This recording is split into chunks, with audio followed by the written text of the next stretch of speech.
Good morning বন্ধুরা, good morning from আমার পাড়া। আজকে একটু একটু না অনেকটা লেট হয়ে গেছে। অ্যাকচুয়ালি আগের দিন মানে কি বলবো, রাত্রির 2:30 অবধি সিনেমা দেখেছি। হ্যাঁ, 2:30 অবধি সিনেমা দেখেছি। এত ভালো ইন্টারেস্টিং সিনেমা চলছিল যে আর কি বলবো, ঘুমাতে ইচ্ছা হচ্ছিল না। সিনেমাটা কমপ্লিট করেই ঘুমাবো, এটাই ঠিক করেছিলাম।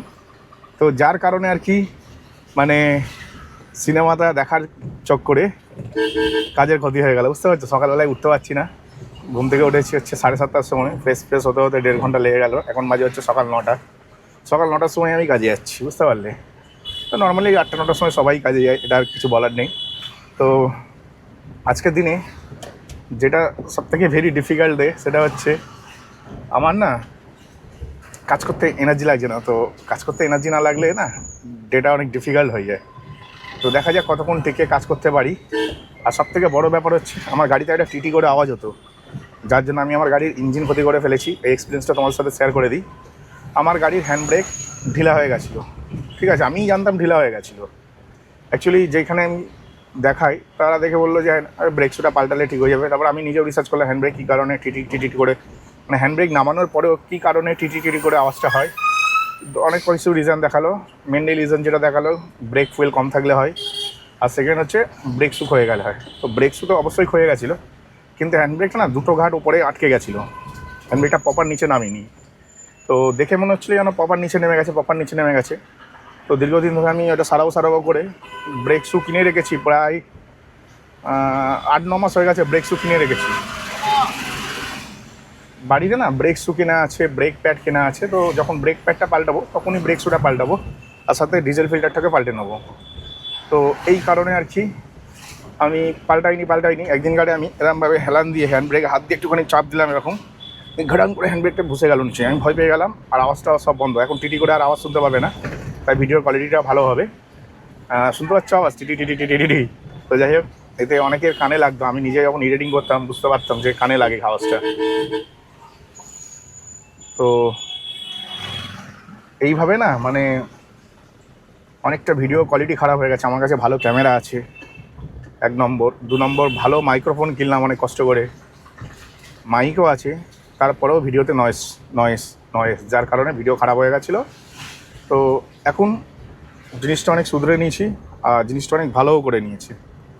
তো এখন হচ্ছে যথেষ্ট ভালো মানে মাইক্রোফোন সব কিছু। আর যেই হ্যান্ড ব্রেকের কথা বলছিলাম, হ্যান্ড ব্রেক না ওপর দিকে দুটো ঘাটে আটকে গেছিলো, মানে নিচের দিকেই নামানো আছে, পুরো নিচেই নামানো আছে, গাড়ি চলছে। এমনকি গাড়ি চাকা অনেক সময় হয় না হ্যান্ড ব্রেক একটুখানি ওটা থাকলেও গাড়ির চাকা আটকায়, যেহেতু শুটা খারাপ হয়ে গেছে তাই জন্য গাড়ির চাকাও আটকায়নি, চলছিল। কিন্তু হ্যান্ড ব্রেকটা অ্যাকচুয়ালি প্রপার বসেনি, যার কারণে আওয়াজটা হচ্ছিলো।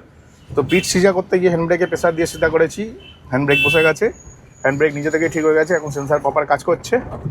তো ভাই তোমাদের সবাইকে বলবো, এই করে কিন্তু আমি আমার গাড়ির অনেকটা ক্ষতি করে ফেলেছি। এতে না ইঞ্জিনের হচ্ছে কি বলে পিস্টনে হচ্ছে অনেক বেশি হিটিং জেনারেট হয়।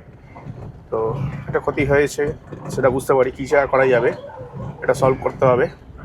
তো এখন আমি প্যাসেঞ্জারের কাছে চলে এসেছি। ফার্স্ট প্যাসেঞ্জার ভাই সলিড ভাড়া পেয়েছি। প্যাসেঞ্জারের পুরো একদম মুখে চলে এসেছি, কিন্তু প্যাসেঞ্জারটা কোন জায়গায় আছে খুঁজে পাচ্ছি না।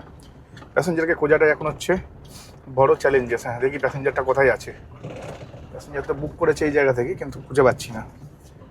হ্যাঁ, এখানেই আছে প্যাসেঞ্জার, একবার ফোন করে নিই। তো এখন হচ্ছে আমার 3 নম্বর ট্রিপ হচ্ছে। হ্যাঁ, প্রথম ট্রিপে ভাই হিউজ প্রফিট করেছি, হিউজ বলতে গেলে ডবল প্রফিট করেছি। 200 টাকার ভাড়া 400 টাকা, বুঝতে পারছি, এরকম টাইপের প্রফিট করেছি। আর এখন হচ্ছে সেকেন্ড ট্রিপ কমপ্লিট করলাম। সেকেন্ড ট্রিপে ভাই সলিড ভাড়া পেয়েছি, 3 কিলোমিটারে সলিড ভাড়া পেয়েছি। সবথেকে বড় ব্যাপার, এখন আমি যে ট্রিপটা নিচ্ছি সেটাও ভাই 100 টাকার ভাড়া 250 টাকা, বুঝতে পারছো। 100 টাকার ভাড়া 250 টাকা, এরকম ট্রিপ পেয়েছি। তো এখনের ট্রিপটাও ভাই অত্যাধিক ভালো ভাড়া পেয়ে গেছি। প্যাসেঞ্জারকে আবার যেখানে নিয়ে যাবো সেটা হচ্ছে একদম পিওর অন সাইড। ওখান থেকে আরামসে 300-400 টাকার ভাড়া, 500 টাকার ভাড়া পেয়ে আবার আমি যেতে পারবো নিজের গন্তব্যস্থলে, বুঝতে পারলে। আর এই পাশে রোদ পড়ছে, তাই বেশি আর কথা বলছি না, পরে কথা হচ্ছে। তো আমার 3 নম্বর ট্রিপ কমপ্লিট হয়ে গেল, ঠিক আছে। 3 নম্বর ট্রিপ কমপ্লিট হয়ে গেলো, তখন তোমাদের সাথে কথা বলতে পারছিলাম না, কারণ হচ্ছে আলো আসছিলো, মানে লেন্সের মধ্যে আলো পড়ছিল, যার কারণে কথা বলতে পারলাম না। আর এখানে আসার পরেই ভাই সেই লেভেলেরই ভাড়া পাচ্ছি, 500, 550, 600। হ্যাঁ, সব থেকে হাইয়েস্ট একটা ভাড়া পেলাম 950 টাকা, ঠিক আছে।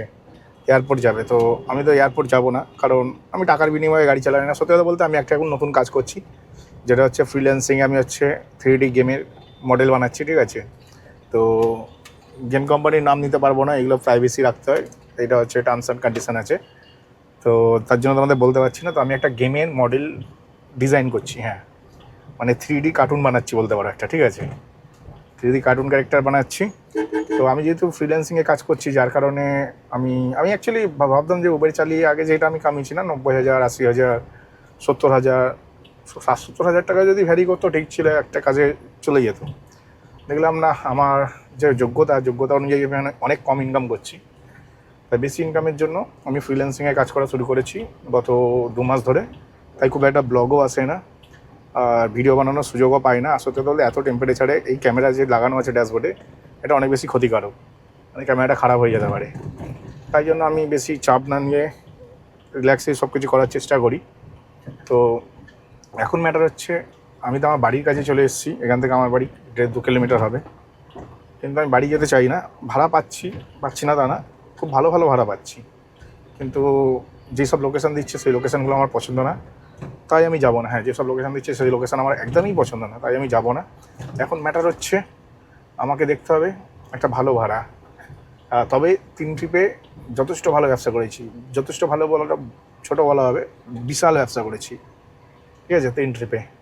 তো দেখা যাক নেক্সট ট্রিপ কতক্ষণে পাই। নেক্সট ট্রিপ পেতে একটু টাইম লাগবে যতদূর মনে হচ্ছে, কারণ যেহেতু আমাদের বাড়ির সাইডটা অফ সাইড, ঠিক আছে, অফ সাইডে চলে এসেছি। আর সেকেন্ড কথা হচ্ছে, এখান থেকে আমি ভাড়া পেয়েছিলাম, দুটোই ভালো ভাড়া পেয়েছিলাম। এই দুটোর মধ্যে আমার একটাও পছন্দ ছিল না, তাই আমি নিইনি। দেখা যাক কতক্ষণ এখান থেকে ট্রিপ নিয়ে আমি বেরোতে পারি, আমি নিজেও জানি না কতক্ষণে বেরোবো, তবে আশা করছি খুব তাড়াতাড়ি বেরিয়ে যাবো। তবে এখন অবধি যা ইনকাম করেছি না ভাই, সলিড ইনকাম করেছি, হ্যাঁ সলিড। তো যাই হোক, যেমনটা তোমাদের বলছিলাম, আমি অফ সাইডে চলে এসেছি এবং আমি এখান থেকে ভাড়া পাওয়ার জন্য মানে কী বলবো, অশেষ চেষ্টা করে যাচ্ছি যে একটা সুন্দর ভাড়া নেবো। তো 450, 500, 550, 650, তারপর একটা হাইস্ট ভাড়া পেয়েছিলাম এয়ারপোর্টে 950 টাকা ভাড়া, ঠিক আছে, অলমোস্ট 1,000 টাকা। তো এই একটাও ভাড়া নিলাম না, ঠিক আছে, লাস্ট পর্যন্ত নিলাম 370 টাকার ভাড়া একটা, হ্যাঁ। তো এখন 370 টাকার একটা ভাড়া নিয়েছি। তো এই ভাড়াটা নিয়ে আমি যাচ্ছি হচ্ছে অ্যাভারেজ 10 কিলোমিটারের মতন। তো 10 কিলোমিটার 370 টাকা প্লাস নন এসি, বুঝতে পারছো। তো 10 কিলোমিটার যেহেতু 370 টাকা নন এসি পেয়েছি, খুব একটা খারাপ না, ভাড়াটা ভালো, যথেষ্টই ভালো। তো ম্যাটারটা হচ্ছে না, মানে নন এসি আছে আর গরমটা ভাই সেই লেভেলের লাগছে। তো ভাই গরমটা ভাই সেই লেভেলের লাগছে, তার জন্য না কাজ করাটা ডিফিকাল্ট হয়ে যাবে। ভাবছিলাম যে বাড়ি চলে যাবো, এক্ষুনি আমি ভাবছিলাম বাড়ি চলে যাবো, আর ক্যামেরা বেশিক্ষণ আর লাগানো সম্ভব হবে না ড্যাশবোর্ডে, কারণ হচ্ছে অতিরিক্ত গরম। আর ক্যামেরা সেটআপটার দাম তো অনেকেই জানো, অনেকে বলে সোয়াপ করছে, তাই দামটা বললাম না, ঠিক আছে, বুঝে নাও কত দাম হতে পারে। DJI মাইক ব্যবহার করি, প্লাস হচ্ছে GoPro, ঠিক আছে, GoPro এটা Hero 9, 10, 11 বা 12 না, তো এবারে সব কটা একই দাম, 2-4 হাজার টাকা ডিফারেন্স, ঠিক আছে। তো যাই হোক, চলো এখন হচ্ছে আমি প্যাসেঞ্জারের কাছে চলে এসেছি, প্যাসেঞ্জারকে পিক আপ করে নিই। 10 কিলোমিটার যেতে হবে নন এসি, এটা ভেবে একটু কষ্ট হচ্ছে এই গরমের মধ্যে। এখনই এটা গরমে যা রোদ দিয়েছে, এই রোদ দেখেই আমার কষ্ট হচ্ছিলো, মনে হচ্ছিলো বাড়ি চলে যায়। তো যাই হোক, দেখা যাক কী হয়। প্যাসেঞ্জারের কাছে চলে এসেছি, প্যাসেঞ্জারটিকে পিক আপ করে নিই, আর নেক্সট ট্রিপে কথা হচ্ছে তোমাদের সাথে। তো যাই হোক, আমি একটা ট্রিপ কমপ্লিট করলাম, 370 টাকা তো ভাড়া পেলাম, কিন্তু স্যাটিসফাইড না। হ্যাঁ, স্যাটিসফাইড না এই কারণেই, কারণ 10 কিলোমিটারতে 370 টাকা ভাড়া পেয়েছি, খুবই ভালো কথা। স্যাটিসফাইড না এই কারণেই, কারণ এখান থেকে ভাড়া পাওয়া যায় না, আর এখান থেকে আমাকে খালি গাড়ি নিয়ে অলমোস্ট 2 কিলোমিটার এলাম, এবং যেখানটায় এসেছি সেটাও অফ সাইড। মোটামুটি 4-5 কিলোমিটার না গেলে, 5 কিলোমিটার না গেলে ভাড়া পাওয়া যাবে না। এবারে মানে কি বলবো, একটি ভাড়া পেয়েছিলাম এক্ষুনি, খুবই সুন্দর ভাড়া ছিল, এতই সুন্দর ভাড়া ছিল না, নিতে পারলাম না। হ্যাঁ, নিতে পারলাম না, একটু আগে একটা সুন্দর ভাড়া পেয়েছিলাম, এত সুন্দর ভাড়া ছিল, অ্যাকসেপ্ট করলাম। তো সিস্টেমে গ্লিচ বা ইন্টারনেট ইস্যু বলতে পারো, তো এরকম ইস্যুর জন্য ভাই ভাড়াটা নিতে পারলাম না। আবার এখন একটা ভাড়া ফের ঢুকলো, রিকোয়েস্ট ম্যাচিং করছি। হ্যাঁ, রিকোয়েস্ট ম্যাচিং করছি, তো ম্যাচিং হওয়াটা একটুখানি ডিফিকাল্ট হয়ে যায় মোস্ট অফ দ্য টাইম। এবারে যারা রেটিং বোঝে তারা আমাকে অ্যাকসেপ্ট করে নেয়, মোস্ট অফ দ্য টাইম আমিই পাই। তো যেহেতু এই জায়গায় অপরচুনিটি অনেক কম, যার কারণে এখান থেকে ম্যাচিংয়ে রিকোয়েস্ট পাওয়া প্রচণ্ড ডিফিকাল্ট। তো যার জন্য আমি গাড়িটা নিয়ে বেরিয়ে এলাম পুরো 2 কিলোমিটার। তো আমি 2 কিলোমিটার আসার পরে মাত্র 2টো ট্রিপ পেলাম, একটা ট্রিপ ম্যাচিং করতে গিয়ে পুরো ভোগে চলে গেল, গ্লিচ হয়ে গেল না কী হয়ে গেল ভাই, গুষ্টি পিন্ডি কিছুই বুঝলাম না। আর এবার এটা তাও ঠিকঠাক কাজ করেছে, দেখাচ্ছে all request were taken by another driver. ঠিক আছে, doesn't matter, no problem, no issues. এখন হচ্ছে প্রচণ্ড গরম পড়ে গেছে, আমি বাড়ির দিকে যাবো। হ্যাঁ, প্রচণ্ড গরম পড়ে গেছে, আমি বাড়ির দিকে যাবো। তো মোটামুটি দুটো ট্রিপ আমি হাতছাড়া করে ফেললাম। দুখানা ট্রিপই ভালো ছিল। একটা ট্রিপ তো নেটওয়ার্কের কারণে হাতছাড়া হয়ে গেল, আর একটা ট্রিপ মানে ডিসাইড করলাম একটু লেট করে ফেললাম। ক্লিক যে ফার্স্ট ক্লিক করে সেই অবভিয়াসলি পায়, তো আমি ক্লিক একটু লেট করে ফেলেছি, কি আর করা যাবে। তবে দেখা যাক নেক্সট ট্রিপ কতক্ষণে পাই, কারণ হচ্ছে আমি যে জায়গাটায় যাচ্ছি এখান থেকে ট্রিপ পাওয়া অত্যন্ত ডিফিকাল্ট। টাইম তো বেলা 11টা বাজে, বুঝতে পারছো, পুরো 11টা বাজে। 11টার মধ্যে যা ব্যবসা করেছি, খুবই ভালো ব্যবসা করেছি, জাস্ট অসাধারণ। ঠিক আছে, সুন্দর ব্যবসা করেছি। তো আমি চাই আর একটা অন্তত ট্রিপ করে বাড়ির দিকে চলে যেতে একবারে, আর নয়তো ভাড়া খাটবো। যদি গরম সহ্য করতে পারি তাহলে ভাড়া খাটবো। বাপরে বাপ, কি পলিউশন ভাই সামনের ট্যাক্সিটা। উফ, পরে কথা বলছি। তো আমার এখানে একটা ভালো পার্কিং আছে, আর সামনে একটা ট্যাক্সি যাচ্ছিলো। ট্যাক্সি বলতে গেলে আমাদের মতন সুইফট ডিজায়ার ট্যাক্সি। ঠিক আছে, সুইফট ডিজায়ার ট্যাক্সিতে ভাই এত পলিউশন, মানে গাড়ি মেনটেনেন্স করে না, যা ইচ্ছা তাই, খালি ধুয়েই চকচকে রাখলে হলো না। আসলে হচ্ছে ইঞ্জিন। ঠিক আছে, আমার গাড়ি যেমন ধুয়ে চকচকে থাকে না, কিন্তু আমার ইঞ্জিন একদম জাস্ট অসাধারণ। তো যাই হোক, এখন যাই, একটা পার্কিং আছে আমার এখানে, মানে আমার বাবা কিনে দিয়েছে আমার পার্কিং। ঠিক আছে, সেখানে গাড়িটা নিয়ে যাচ্ছে, সেখানে গাড়িটা লাগাবো। আর এখন হচ্ছে একটু বসে থাকবো বলতে গেলে মোস্ট অফ দ্য টার্গেট আছে আমার, মানে কি বলবো, হাই ইন্টেন্সিটি আছে বাড়ি চলে যাওয়ার। ঠিক আছে, তো দেখা যাক কী হয়। মানে বাড়ির দিকে যেতে পারলে খুবই ভালো হবে, কারণ অত্যাধিক গরম পড়ে গেছে। এত গরমে গাড়ি চালানো ইম্পসিবল, আমার জন্য ইম্পসিবল। অন্যান্য লোকেরা চালাতে পারো, অসুবিধা নেই, ভাড়া ভালো দিলে কেন চালাবো না। তো দুটো ট্রিপ তো মিস করে ফেললাম, দেখা যাক কতক্ষণে ট্রিপ হয়। আর অবশ্যই বাড়ির দিকেই যাবো, এবারে বাড়ির দিকেই ট্রিপ নেবো। মানে পুরো পেছনে পিঠটা আমার পুরো ভিজে গেছে, আর নেওয়া যাচ্ছে না গরমে। তো যেখানে পার্কিং করি সেখানেও দেখছি অন্যান্য গাড়ি রাখা, দেখা যাক গাড়িটা রাখতে পারি নাকি। তো যাই হোক, পুরোপুরি 1 ঘন্টা সময় নষ্ট হলো। হ্যাঁ, পুরোপুরি 1 ঘন্টা সময় নষ্ট করার পরে আমি একটা ট্রিপ নিলাম, তাও ভাড়া শুনলে তোমরা হাসবে। 3 কিলোমিটার 110 টাকা পেয়েছি। তো ঠিক আছে, 3 কিলোমিটার 110 টাকার একটা ট্রিপ করলাম। ট্রিপ করে চলে এলাম, মানে খুব ভালো জায়গায়। হ্যাঁ, খুব ভালো জায়গায়। তবে আমার এখান থেকে প্ল্যান আছে বাড়ি যাওয়ারই, আর আমি কন্টিনিউ 1 ঘন্টা বসেছিলাম বাড়ির দিকেই ট্রিপ নেবো বলে। আমি অন্যদিকে যাব না, কারণ হচ্ছে অন্যদিকে যাওয়া অনেক বেশি ডিফিকাল্ট হয়ে যাবে, 1 নম্বর। আর সেকেন্ড হচ্ছে ভাই গরম, ভাই সেই লেভেলে গরম। আমার ফ্যানটা কন্টিনিউ 10টা 11টা 12টা 2 ঘন্টা কন্টিনিউ চলছে। ঠিক আছে, ফ্যানটা।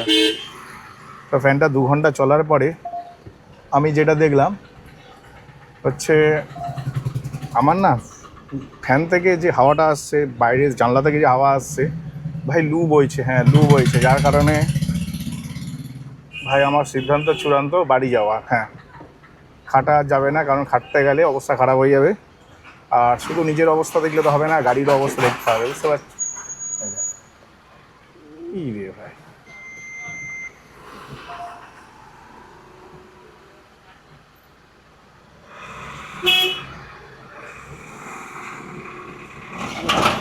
খালি তো নিজের অবস্থা দেখলে হবে না, আর এই মোল্লাগুলো ভাই প্রচুর জ্বালায়। ঠিক আছে, মোল্লাদের এরিয়াতে আছি, তারা না নিয়ম কিছু মানে, না কিছু এ করে। একটা ছাটের বাল ভাঙা বাইক কিনে নেয়, সাইকেল কিনে নেয়, মানে ইএমআই পাওয়া যায় তো না।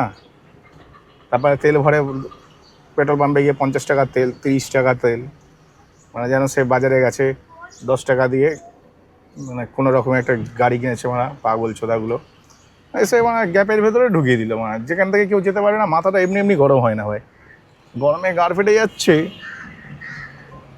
বালগুলো ওরা ঘুরে বেড়াচ্ছে, থাকে তো মানে ওই ঝোপড়পট্টির ভেতরে, মাথা গরম হয়ে যায় ভাই। গালাগালি ভাই দিতে ইচ্ছা করেন, ঠিক আছে, কিছু কিছু কারণে না গালাগালি চলে আসে মুখের মধ্যে অটোমেটিক।